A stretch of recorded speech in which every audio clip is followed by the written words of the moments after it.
Code para 75 શબ્દ ઝડપ start.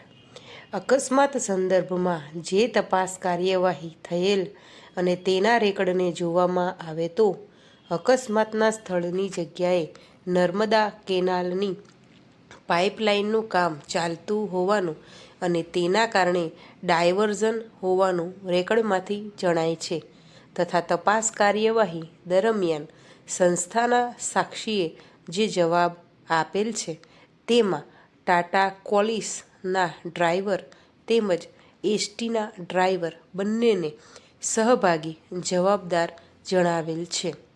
વધુમાં આંક 15 મહે second additional judicial magistrate first class દ્વારા અકસ્માતની ઘટના બાબતમાં સંબંધિત કામદારને નિર્દોષ ઠરાવી છોડી મૂકવા હુકમ કરેલ છે.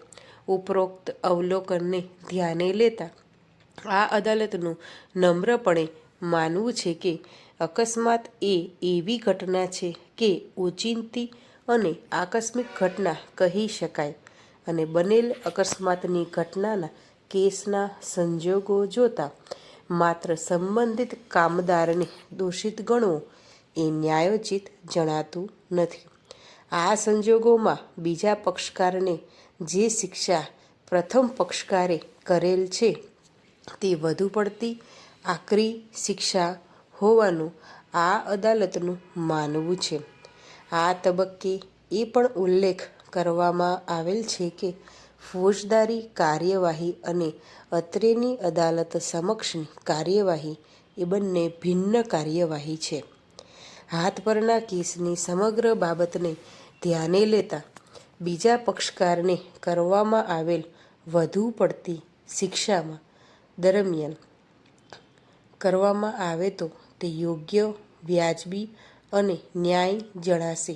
આ અદાલત એવું સ્પષ્ટપણે સ્વીકારે છે કે સામાન્ય સંજોગોમાં શિક્ષાત્મક હુકમમાં ઔદ્યોગિક ન્યાય પંચને ફેરફાર કરવાની મર્યાદિત સત્તા છે, પરંતુ આઈટી એક્ટની કલમ 7:10 તે સંયુક્ત રીતે ધ્યાને લેવામાં આવે તો માલિક દ્વારા જે સ્થાયી હુકમમાં થયેલી જોગવાઈ નીચે જે કોઈ શિક્ષાત્મક હુકમ કરેલ હોય તેની કાયદેસરતા, વ્યાજબીપણું ઔદ્યોગિક ન્યાયપંચ જોઈ શકે છે અને આ સંબંધમાં નામદાર ગુજરાત હાઈકોર્ટની કુલ બેન્ચ દ્વારા Gujarat state road transportation corporation વિરુદ્ધ ડી.વી.